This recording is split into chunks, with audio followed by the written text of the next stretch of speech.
আল্লাহ তাবারক ওয়া তাআলা যেদিন সমস্ত মানুষকে জন্ম দিলেন, হযরত আদম আলাইহিস সালামকে সৃষ্টি করার পর আদমের পিঠে এমনি হাত রাখলেন।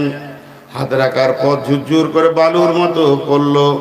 সমস্ত মানুষকে একসঙ্গে বানিয়ে নিলেন। কিয়ামত পর্যন্ত যত মানুষ আসবে তাদের আত্মাকে সামনে রেখে, সেদিন বিশ্ব নবী ওখানে ছিলেন, সমস্ত নবী ওখানে ছিলেন, সমস্ত যত মানুষ কিয়ামত পর্যন্ত আসবে সবগুলাকে এক জায়গায় জমা করে আল্লাহ তাবারক ওয়া তাআলা বলেন, আলাস্তু বিরাব্বিকুম, আমি কি তোমাদের রব নই, পাল্লেওয়ালা নয়?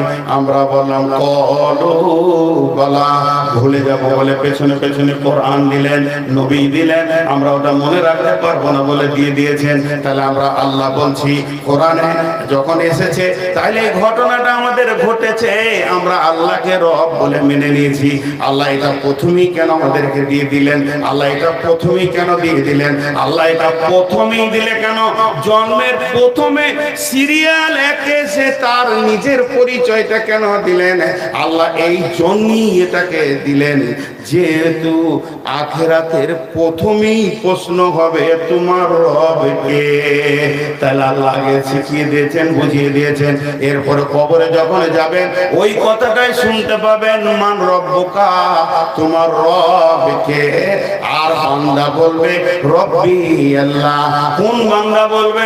যে বান্দা পৃথিবীতে রবওয়ালা জিন্দেগি করেছে, শিরক করে নাই, আল্লাহকে ভয় করেছে, আল্লাহকে ভরসা করেছে, আল্লাহর কাছে দেখেছে বিপদ আপদে প্রয়োজন আল্লাহর কাছে চেয়েছে, আল্লাহ ছাড়া সে কিছুই বুঝে না, সুখে দুঃখে লাভে লসে সব সময় আল্লাহকে জড়িয়ে ধরে যে থেকেছে, সেই কবরে বলবে আমার রব আল্লাহ।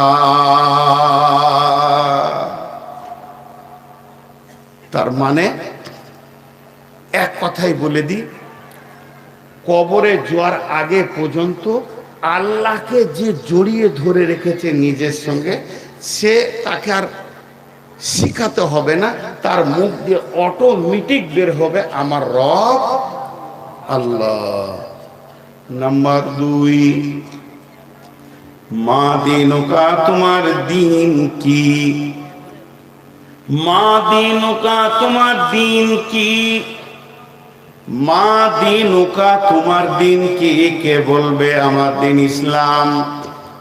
যে ইসলামের আইন যেগুলো আছে, ইসলামের নিয়ম যেগুলো আছে, সমস্ত আইন নিয়ম কানুনকে যে দুনিয়াতে মেনে চলেছে, ইসলামের আইনকে যে মানে ছেড়ে দেয় নাই, ইসলামের নিয়মকে যে ছেড়ে দেয়নি, ইসলাম যা বলেছে তার উপরে চলেছে, নিজেকে ইসলামের গণ্ডির ভিতরে রেখেছে, কোরআনের আয়াতের ভিতরে রেখেছে, হাদিসের ভিতরে রেখেছে, যার আকীদা মজবুত আছে, যে নিজেকে এক পা পদস্খলন করেনি, ইসলামের বাইরে এসে যায়নি, তার মন চায়নি, ভুলবশত চলে গেছে, তওবা করেছে, ইসলামের আইন কানুন, ইসলাম বলেছে মদ খাবি না, মদ খায়নি, ইসলাম বলেছে জুয়া খেলবি না, তো জুয়া খেলেনি, ইসলাম বলেছে নামাজ পড়, তো নামাজ পড়েছে, ইসলাম বলেছে রোজা রাখ, রোজা রেখেছে। তার মানে ইসলামের আইন যত আছে যে মেনে মেনে চলেছে, ওকে যখন জিজ্ঞেস করবে মা দিনুকা, তোমার দিন কি, সে বলবে দীনুল ইসলাম। জি ভাই, কোরআনের একটা আইন আছে, কোরআনের ভিতরে একটা আইন আছে। একটু বুঝানোর জন্য বলি, আপনাদের অত্র এলাকায় এরকম লোক আছে কিনা একটু হানা বলবেন। আমি জীবদ্দশায় অনেক লোক আছে বেটিকে বাদ দিয়ে বেটার নামে লিখে দিল জমি জায়গা। এমন আছে 4টা বেটা, সব বেটাকে বাদ দিয়ে ছোটটাকে দিয়ে দিলে ডিহিবাড়ি। এই লোক আপনাদের এলাকায় আছে? জলে বলেন আছে? আছে। ও কি ইসলাম মেনে নিতে পেরেছে? আপনি বলেন মেনে নিতে পেরেছে? পারেনি। ও যদি ইসলাম মানতো, চুপচাপ থাকতো, মাল আমার নয়, মাল আল্লাহর, আমাকে রাখাল বানিয়েছে তাই আমি রেখেছি, আমি মরবো, আমার কোরআন ফয়সালা দিবে কে লিবি কতটা, ঝামেলা শেষ। তাহলে ইসলামের আইনে কোন রকম আমি নিজে কিছু করব না, ইসলামকে ইসলামের মতো করে রেখে দিব। তো ওই লোকটা যখন কবরে যাবে, ওকে জিজ্ঞেস করবে তোমার দিন কি? ও বলবে আমার দিন ইসলাম। মান নবিয়ুকা, মান নবিয়ুকা, তোমার নবীকে। এখন একটা নতুন জিনিস উঠেছে, আজ বই বিজিবি বড় পারা কাগজ নিয়ে এমনি করে লেবার আছে, I love Mohammad, I love Mohammad. ভাইরে, আমাদের ভারতবর্ষে মোদী সরকার আছে, কিছুই করছে না। যদি এখন উমার ফারুক থাকতো, সবটিকে পিঠে লাল করে দিত আই লাভ মোহাম্মদ বলা। যতগুলো আই লাভ মোহাম্মদ নিয়ে দৌড়ছে, একটার মুখে দাড়ি নাই। মোহাম্মদ সাল্লাল্লাহু আলাইহি সাল্লামকে চেঁচে ফেলে দিয়েছে, মুখে দাবি করছে আই লাভ মোহাম্মদ। চলবে না বন্ধুরে, চলবে না, চলবে না, চলবে না। তার কারণ আমার বডিতে নবী মুহাম্মদ সাল্লাল্লাহু আলাইহি সাল্লাম থাকবে, তবে আমি বলবো আই লাভ মোহাম্মদ। আমার এই যা দাড়িটা, এটা কার কাছে পেয়েছি? এটা আমি রেখেছি। এটা কার কাছে পেয়েছি? আমি নবী মুহাম্মদ সাল্লাল্লাহু আলাইহি সাল্লামের কাছ থেকে পেয়েছি। এই যে দাড়িগুলো কটা হালকা হয়ে ছোট হয়ে গেছে, আমি কাটতে পারছি না কেন? আমি নবী মুহাম্মদ সাল্লাল্লাহু আলাইহি সাল্লামকে ভালোবাসি, তিনি আমাকে পারমিশন দেয়নি, তাই আমি কাটিনি। আমি বলবো মুহাম্মদ সাল্লাল্লাহু আলাইহি সাল্লামকে ভালোবাসি, শুধু মুখে বললে হবে না। একটা ছেলে ছিল মদিনাতে, ওর নাম ছিল খুরাইম। খুরাইম, খুরাইম। আল্লাহ রাসূল একদিন মসজিদে নববীতে বসে বসে বসে বসে আলোচনা করতে করতে করতে করতে মদিনার কোন ছেলেটা কেমন, কোন ছেলেটা ভালো, কোন ছেলেটা নেককার, কোন ছেলেটা নামাজি পরহেজগার, বলতে বলতে নবীজি খুরাইমের নাম করলো। খুরাইম খুব ভালো ছেলে, ঠিক টাইমে টাইমে নামাজ পড়ে, খুব সুন্দর ইবাদত করে। খালি দুটো জিনিস ওর খারাপ, লম্বা চুল রেখেছে, মাস্তানি চুল, আর কাপড় নিচে কাপড় পরে। এই দুটো যদি ভালো হয়ে যেত, তাহলে ওই ছেলেটা অনেক ভালো। ওই সাহাবীটা যে শুনেছে রাসূল বলছেন খুরাইম ভালো, খালি দুটি কাজ ওর খারাপ। সবাই ঘুরতে ঘুরতে একদিন খুরাইমের সঙ্গে দেখা হয়ে গেল। যখনই দেখা হয়ে গেল, খুরাইমকে বলছে, খুরাইম রে, তোর ব্যাপারে রাসূল মসজিদে নববীতে আলোচনা করছিল। এইদিকে ধ্যান দেন, এইদিকে ধ্যান দেন। আজাজিল শয়তান এসছে এখন। যখন কথা দামি হবে, জেনে নেন আজাজিল শয়তান এসে। আর ওই যে লাফাঙ্গার গুলো আছে, ওর এজেন্ট, প্রতি জালসাই ওরা যাবে আর ঝগড়া বাঁধাবে, দিয়ে একটা হইচই করবে। আল্লাহ রস্তে হাতগুলো ধরে বলছি, লাফাঙ্গারদের দিকে মাথা দিবেন না, এইদিকে ধ্যান দেন। খোরাইন রে, খোরাইন বলে কি? আরে মসজিদে নববীতে বসে বসে রাসূল তোর ব্যাপারে বলছে ভালো ছেলে। ওর কলজেটা বড় হয়ে গেল। হ্যাঁ ঠিক নাকি বলছিল? হ্যাঁ, তোর নাম ধরে বলছে তুই ভালো। খালি আল্লাহ রাসূল বলছে দুটো জিনিস ওর খারাপ। তোর মুখটা ঝুসে গেল, খুশি যতটা হলো ঝুসে। কি খারাপ বলছে? বলছে তুই টাকনুর নিচে কাপড় পরিস, আর ওই যে চুল রেখেছিস মাস্তানি, যেটা সুন্নত লয়। আমার রাসূল এই দুটো অপছন্দ করেছে। খোরাইমার নাপিত খালা গেল না, বাড়িতে গিয়ে নিজের মাথার চুলকে নিজে ধরছে আর চাকু দিয়ে আর কাটছে। বলছে, ওরে চুল রে, তোর মতো চুলকে আমি রাখবো না, যেহেতু আমার রাসূল নারাজ হয়ে গেছে, এ চুল আমি রাখতে পারি না। নিজের কাপড়টাকে তেমনি করে চাকু দিয়ে কেটে ফেরে চুলে ফেলে দিল। তুই কাপড় আমার রাসূলকে নারাজ করে দিয়েছিস। এই লোকটা কবরে বলবে, মান নবিয়ুকা, নবী মুহাম্মদুর রাসূলুল্লাহ। খালি মুখে লয়। আমাদের দেশে পশ্চিমবঙ্গের নাম বলবো না, একটা জায়গা আছে যেখানে জালসাতে কাওয়ালি হয়। জালসাতে কাওয়ালি হয়, মালটা বিরিয়ানি মাল ওরাই। আমিও গেছি ওই এলাকায় দুবার জালসা করতে, আর যাই না এখন। তো একটা বক্তা উঠবে, একটা কোয়ালি হবে। তো বক্তাকে বসিয়ে দিয়েছে, আর এখানে কোয়ালি হচ্ছে। খুব টানানা টানানা খুব মজবুত লেগে গেছে। এবার কোয়ালিওয়ালা সুর লিছে, সুর লিতে লিতে কি বলছে দেখেন। जिसके दिल में जिसके दिल में जिसके दिल में मोहब्बत रसूल नहीं वो मुमिन नहीं, मुमिन नहीं, मुमिन नहीं। কথাটা সত্য। যার দিলে রসুলের মহব্বত নাই ও কোনোদিন মুমিন হতে পারে না। আর নিজের থেকে, নিজের মা বাপ, ভাই বোন এবং নিজের জান থেকে রসুলকে ভালোবাসতে হবে। বিশ্বনবী বলেন, উমর রে, তুমি কি তোমার নিজের থেকে আমাকে ভালোবাসো? উমর বললেন না। রসুল বলেন, এখন তুমি কামেল মুমিন হতে পারোনি, তোমার ঈমান পাকা হয়নি। হযরত উমর দেখলেন, না আমি না বুঝে বলে ফেলেছি, কিন্তু আসলে আমার জান থাকতে রসুলের জানকে কাউকে দিতে দিব না। বলে, হুজুর ওটা ইমোশনাল বলে দিয়েছি, এখন আমি বুঝে বলছি আমার জান থেকে আমি ভালোবাসি। নবীজি বললেন, তুমি কামেল মুমিন হয়েছো। জঙ্গে খন্দকে আল্লাহ রসুল তাবুর গায়ে আছে। হযরতে সাদ রাদিয়াল্লাহু তাআলা আনহু এতগুলো তলোয়ার নিয়ে ঝানাক করে রেখেছে আঁধারে। রসুল বলছে, শব্দটা উঠলো, এবারে অতগুলো তলোয়ার রসুলের তাবুর পাশে হযরতে সাদ রাখলেন। আর আল্লাহ নবী আঁধারে ঝড় বৃষ্টিতে দেখতে পায়নি। তবে নবী জায়গা করে বলছে, কে সাদ নাকি? হযরতে সাদ বলেন, ইয়া রাসূলুল্লাহ, হ্যাঁ আমি সাদ এসেছি, আমি তলোয়ার নিয়ে হাজির হয়ে গেছি। বলে, এত রাত্রিতে কেন?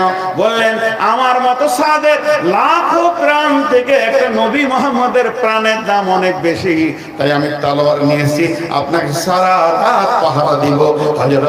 হযরতে তালহা রাদিয়াল্লাহু তাআলা আনহু যখন উহুদের প্রান্তে দেখলে রসুলকে লক্ষ্য করে তীর আসছে, একাই বুকে 180টা তীরকে গ্রহণ করেছিলেন আর রসুলকে তীর থেকে বাঁচিয়েছিলেন।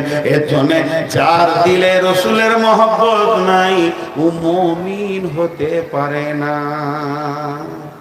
কোয়ালিতে ঠিকই বলেছে, ঠিকই বলেছে, একবারে ঠিক বলেছে। কিন্তু যে মৌলভী সাহেব বসে আছে ওর পরে বায়ান করবে, ওর কলজেটা জ্বলছে ওর কথা শুনে। দেব সভাপতি বলছে, এরপরে নূর মোহাম্মদ এলো।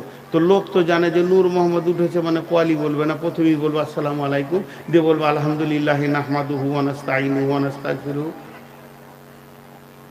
যখনই বলেছে অমুক মৌলানা এলো, তু মাইকে সালামও দেয়নি, নাহমাদুহু বলছে না, মৌলভী সাহেব বলছে লোক বলছে ইও কোয়ালি করবে নাকি রে? ওর খোল দিয়ে জ্বলে আছে, বলছে আমারও 2 লাইন শুনতে হবে রে ভাই। जिसके दिल में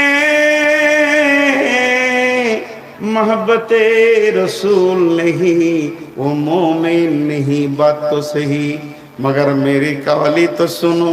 जिसके दिल में मोहब्बत रसूल होगा, जिसके दिल में मोहब्बत रसूल होगा, उसके चेहरे पे पता चलेगा, पता चलेगा, पता चलेगा। साला কোয়ালি वाला এক ওয়াক্ত নামাজ পড়েনি, দাড়ি চেঁচে কোয়ালি করতে এসেছে। দেখো যে মোহব্বত রসুল, একে ঝাঁটা মারার কেউ আছে? একে ঝাঁটা মারার কেউ আছে? বন্ধুরা আমার, শরীরে বডিতে রসুলকে আনতে হবে। কিয়ামতের মাঠে যখন আল্লাহ বলবেন উজিয়াল কিতাব ওয়াজিয়া বিন নাবিয়িন ওয়া শুহাদা, হে হাসরবাসীরে আমি আমলনামা রেডি করেছি, তুমি এসো, তোমার সাক্ষী নিয়ে এসো, নবীকে সঙ্গে করে নিয়ে এসো। জান্নাতি ব্যক্তিটা গিয়ে বলবে, আল্লাহ আমাকে জান্নাতের সার্টিফিকেট দেন। আল্লাহ বলবে, কই রে তোর নবী? আল্লাহকে তখন বলবে, আল্লাহ আপনি কুদরতের চোখ দিয়ে দেখেন, আপনার নবীকে আমি সঙ্গে করে নিয়ে এসেছি। সভাপতি এবার ঘড়ি দেখছে, মনে মনে ভাবছে বক্তা কি রিং টালাছে নাকি রে, এখনো ছাড়ছে না। জি ছেড়ে দেব, কি আদায় করতে পারি? আদায় করবো। আপনাদের এই লোকগুলো যতগুলি বসে আছেন, আল্লাহর হস্তে সকলকে একটা কথা বলছি। আমার বক্তব্য শুরু থেকে শেষ পর্যন্ত আমি একটা বিষয় ছিলাম, কবর। গোটা বক্তব্যটা 1 মিনিটে বলবো। কবরে যেতেই হবে, সলজব হবে, উত্তর দিতেই হবে।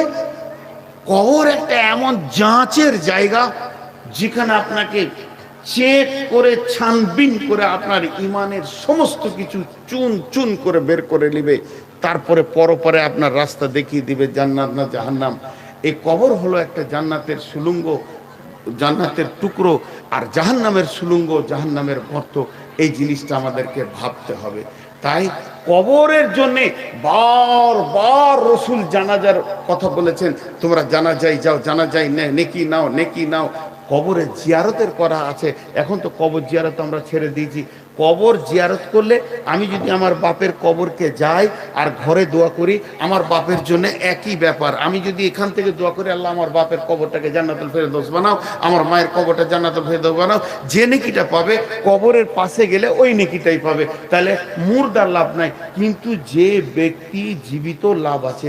কবর দেখলে হৃদয়টা ভয় হবে, গর্তগুলো দেখলে আমাকেও এখানে আসতে হবে, এই আক্কেলটা খুলবে। এর জন্য মাঝে মাঝে কবর যাওয়া ভালো। টাকা নিয়ে দুনিয়া সফর করলাম, কিন্তু একবার কবর সফর করলাম না। যতগুলি লোক বসে আছেন, আমি ঘড়ি দেখছি, আপনারা ঘড়ি দেখেন, আমি 5 মিনিট টাইম নিলাম, 5 মিনিট। আর সকলের হাতগুলো ধরে বলছি, ভাই উঠবেন না। আমাকে তো হাত পাই ধরতে হয়, আমি শেষ বক্তা, আর কোনো বক্তা নাই। তা 5টা মিনিট আপনারা আমাকে দেবেন, আমি খুশি হয়ে যাব। এই জন্যে আপনারা একজনও উঠবেন না। বাপ বলছি, ভাই বলছি, ছোট ছেলেদেরকে, বাবা, বাবা, সোনা, মানিক, আর মা বোনেরা যে বসে আছেন, সকলের কাছে আমি একটু হাত জোর করে আপনাদের কাছে ভিক্ষা চাইছি। 5 মিনিট, 5 মিনিট। আপনারা ঘড়ি দেখে নেন, আমিও ঘড়ি দেখে নিলাম। এই 5 মিনিট মাদ্রাসার জন্য কিছু করতে হবে। যদি না করি তো মাদ্রাসাটা তো অন্যদিকে চলে যাবে। এত বড় আয়োজন, এত কষ্ট, কমিটির এত দৌড়ঝাঁপ, আর মাদ্রাসা যদি কিছু না পায় তো ভুল হবে। বিধায় এখানে কয়েকজন দিয়েছে, কি আছে, জাকির সীতাপাহাড়ি থেকে, ছেলের জন্য 5,000 টাকা, আক্তার সাহেব ফেরের জন্য 5,000 টাকা, জাকির হোসেন 2 বস্তা সিমেন্ট দিয়েছে, সালামত দিয়েছে এক বস্তা সিমেন্ট, আর রেজিনা দিয়েছে 2 প্যাকেট সিমেন্ট, হাসিম দিয়েছে 5 প্যাকেট সিমেন্ট, মহিলাদের মহল থেকে এসেছে 12,922, বেনামিতে 5,000, আর কৈসুদ্দিন সাহেব 20,000 টাকা। এগুলো টাকা এসেছে। এই দেখেন, আমি হাতে পায়ে ধরলাম, তাও 2 জন উঠছে। বাপজি আপনাদের পায়ে ধরছি, বসেন। 5 মিনিট, 5 মিনিট, ক্ষতি হয়ে যাবে না বাপ, ক্ষতি হয়ে যাবে না। হ্যাঁ, যিনি টাকা দিবেন উনি উঠেন, যদি কিছু দেন এদিকে আসেন। যদি এই 5 মিনিটের ভিতরে 2,000, 5,000, 1,000 যারা দিবেন তারা উঠে এই দিকে আসেন, পেছন দিয়ে যেন না। ভাই আমার, আমরা একসঙ্গে দোয়া পরে সারবো। জি, আর এই ছেলেরা, বাবরে আমার জন্য, আমার তরফ থেকে একবার চাদর নিয়ে যাও, যার কাছে যা আছে তার 2-3টে চাদর ঢুকে যাও, 2-3টে চাদর। ভাই 5 মিনিটের মধ্যে 1 মিনিট হয়ে গেল, আর 4 মিনিট আছে। মিস বাহাউদ্দিন 10 প্যাকেট সিমেন্ট, চলে যাবে না। এই ছেলে, যাও যাও যাও যাও। ওয়াহেদ আলী বসুনগা থেকে 1,000 টাকা। ভাই আছে, দেন, জাজাকাল্লাহ। আয় ছেলে বলো, আরো চাদর যাও, আরো চাদর দাও। চটচট করে আপনারা পকেট থেকে পয়সা রেডি করেন। আমি একদম 5 মিনিট হলে আমার ওয়াদা ঠিক রাখবো। এই শোনো, ওই পেছন দিকে যাও, পেছন দিক থেকে এদিকে এসো, কারণ এরা আমাকেও দিয়ে দিতে পারবে, এরা বুঝে কম। পেছন দিক থেকে এদিকে এসো। হ্যাঁ, এতক্ষণে ছেলে চালাক আছে। জি, এবার বলেন আল্লাহ, পেছন দিক থেকে সামনের দিকে এসো, ঠিক আছে? বলেন আল্লাহর জন্য কেউ 2-5,000, এখানকার যে লোকগুলো আছেন, মজলিস ভেঙে গেলে আমার হাতে দিয়ে দেবেন, আর চাদরে ওইদিকে যেতে যেতে আপনারা দিয়ে দেবেন। এই পেছন দিকে যা রে বাপ, যা, তোদের হুঁশ নাই রে বাবা রে। তোরা কি করে কি করবি, সংসার কি করে করবি রে বাবা? হ্যাঁ, তো হযরত উমর মাথায় গোবর নিয়ে বাড়ি গিয়েছে। গোবর, গোবর, উটের গোবর। তোর বাপ বলছে, উমর রে তোর মাথায় কেন উটের লাদ? বলছে খুব রোদ হচ্ছিল তো উটের পাছাতে বসেছিলে, দেখেছে। মারলো গালে এক চর। গাধা, উট চড়াইতে জানি না, রোদ লেগেছে তো উটের পাছায় বসবি? ওর এত হুঁশ কম ছিল। সেই উমর একটা আঙুলে 18 লক্ষ বর্গ মাইল চালিয়ে চলে গেলেন। আমি হযরত উমরের কথা বলছি, ইসলামের দ্বিতীয় খলিফা। উনি কত সাদা সিধে ছিলেন। ওর বাপ উট চড়াইতে দিয়েছে তো রোদ লেগেছে, উটের পাছাতে বসে মাথায় গোবর লে ঘর গেছে। ওর বাপ মেরেছিল কড়াস করে এক চর। গাধা, তোর হুঁশ নেই, উটের পাছায় কেউ বসে? সেই উমর একটা আঙুলের ইশারায় 18 লক্ষ বর্গ মাইল শাসন করলেন। কে আছেন ভাই আমার? দেন, চটচট করে কিছু দেন। আমার হাতে আর 2 মিনিট আছে। নজরুল 1,000 টাকা। আর কেউ আছেন? তৌহিদুল 1,000 টাকা। আর কেউ আছেন? আমার হাতে মাত্র 1.5 মিনিট আছে, আমি ওয়াদা করেছি, ওয়াদা উপরে আবদ্ধ থাকবো, ওয়াদা আমি ফেল করব না। ভাই আমার যদি কেউ 2000 5000 থাকে, আর একটা কথা বলে দিই, কথা বলতে বলতে আমি যখন দোয়া পরে শেষ করে দেব, ওইদিকে চাদর আছে, ছেলেদের চাদরে কিছু দিয়ে যাবেন, পারলে এখানে কিছু দিয়ে যাবেন। হ্যাঁ, আল্লাহ রস্তে ভাই কেউ আছে না 2000 5000 দেনওয়ালা? আসলে আমাকে শেষকালে দেয় তো, আমি আদায় বেশি পাই না। আমার আগেকার বক্তা হার পর্যন্ত চুষে নিয়ে চলে যায়, এটা আমার নসিবে থেকে। এই যে 500 টাকা 100 টাকা আসছে, আর কি আসবে আমার কপালে। উসমান ভাই ভালো ছিল, কোথা থেকে 500 টাকা দিলে হতভাগা দোয়া নেওয়ার জন্য। আচ্ছা, এখন আমার কাছে আর 20 সেকেন্ড আছে, আমি দোয়া দিচ্ছি, আপনারা বুঝে বুঝে আমিন বলবেন। এই আল্লাহ, সন্ধ্যা থেকে নিয়ে এই পর্যন্ত যত কোরআন হাদিসের আলোচনা হয়েছে সব আমাদেরকে আমল করার তৌফিক দাও। এই আল্লাহ, আজকে কবর নিয়ে আলোচনা করলাম, আমরা কবরে হিসাব চাই না তোমার কাছে, আমরা হাসরে হিসাব চাই না, আমরা কবরে সলজব চাই না, আমরা কাজেই তোমার দয়া, তুমি আমাদেরকে দয়া করো। হে আল্লাহ, কবরে কাউকে চাই না, মাকে চাই না, বাপকে চাই না, ভাইকে চাই না, বোনকে চাই না, মাবুদ তুমি আমার সঙ্গী হয়ে যেও, তাহলে আমাকে আর ভয় লাগবে না। এ আল্লাহ, কবরের সল জবগুলো আমি যেন রেডি করতে পারি, তুমি তৌফিক দাও। এই আল্লাহ, তোমার হুকুম মেনে যেন সারা জীবন চলতে পারি, তুমি আমাদেরকে তৌফিক দাও। এই আল্লাহ, তোমার রসুলের তরিকাকে যেন গ্রহণ করতে পারি, তুমি আমাদেরকে তৌফিক দাও। এই আল্লাহ, দিন ইসলামের যত রুলস কানুন আছে এগুলো মেনে নিতে পারি, তুমি আমাদেরকে তৌফিক দাও। এই আল্লাহ, সন্ধ্যা থেকে এই পর্যন্ত যতগুলো কালেকশন হয়েছে সব কালেকশনগুলো তুমি কবুল করে নাও। শুধু এখানে নয়, শুধু সীতা পারহিতে নয়, ইসলামকে বাঁচানোর জন্য সারা পৃথিবীতে যত লোক টাকা দিচ্ছে আল্লাহ তুমি কবুল করে নাও। এ আল্লাহ, আমাদের মা বাপ ভাই বোন আত্মীয় স্বজন শিক্ষক ডাক্তার মাস্টার ইমাম মুয়াজ্জিন আর আউলিয়া ওলি গাউস কুতুব আবদাল যতগুলো কালেমা নিয়ে কবরে গেছে আল্লাহ তাদেরকে মাফ করে দাও, আল্লাহ তাদেরকে ক্ষমা করে দাও। সকালে দোয়া পড়েন, আমার টাইম হয়ে গেছে। সুবহানাকা আল্লাহুম্মা ওয়া বিহামদিকা ওয়া আশহাদু আল্লা ইলাহা ইল্লা আনতা আস্তাগফিরুকা ওয়া আতুবু ইলাইকা।